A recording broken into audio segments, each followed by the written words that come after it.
I'm diving into the challenge of whipping up the most incredible chilorio you've ever tasted. Let's see if I can pull this off. Chilorio is a tasty traditional Mexican dish from Sinaloa. It's basically smoked, dried, shredded pork that's packed with flavor, perfect for tacos or just on its own, and then stewed in a rich, flavorful broth, often served with fresh tortillas, onions, and a squeeze of lime. The combination of textures and flavors is absolutely divine, and trust me, once you try it, you'll be hooked.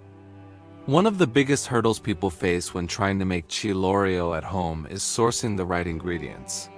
Check out the recipe for chilorio in my channel's posts, but make sure to watch this video all the way through first. Finding dried ancho chilies or the right pork cut can be tricky, especially if you're not near a Latin market. Cooking with dried chilies and slow-cooked meats can feel a bit daunting, right? Sure, making chilorio takes some time, but trust me, it's totally worth every minute spent. You can also make it in batches and freeze it for later, which is perfect for meal prep. Another challenge could be getting the flavors just right. Chilorio needs to have a good balance of smoky, spicy, and savory notes. Some recipes might need fancy tools like a smoker, but don't stress. You can still get awesome results with just basic kitchen gear.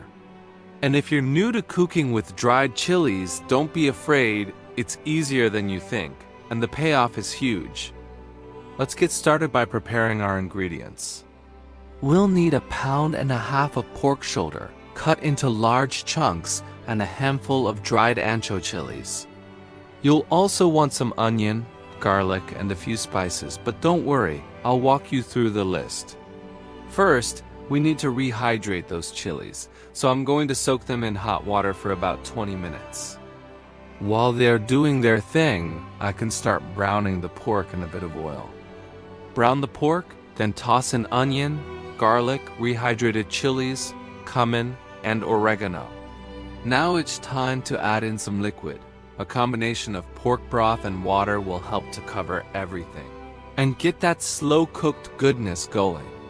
The key to making great chilorio is to cook it low and slow, so I'm going to let it simmer for a few hours until the pork is tender and shreds easily with a fork. You can also use a pressure cooker to speed things up if you're short on time, but I find that the slow-cooked version has a richer, deeper flavor.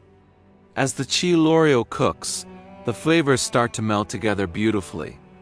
You can smell the smokiness of the ancho chilies, the richness of the pork, and the warmth of the spices all coming together.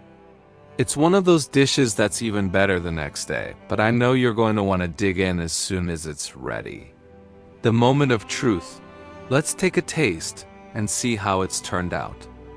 The first thing I notice is how tender the pork is, and then the flavors hit, with that perfect balance of smoky, spicy, and savory. It's absolutely delicious, and I know you're going to love it. In making chilorio, the key steps are preparing your ingredients, slow cooking the pork, and balancing those amazing flavors.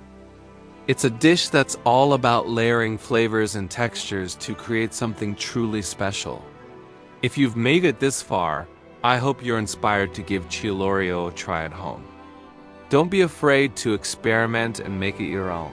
And if you do end up making it, please share your experiences in the comments below. I'd love to hear about your adventures in the kitchen.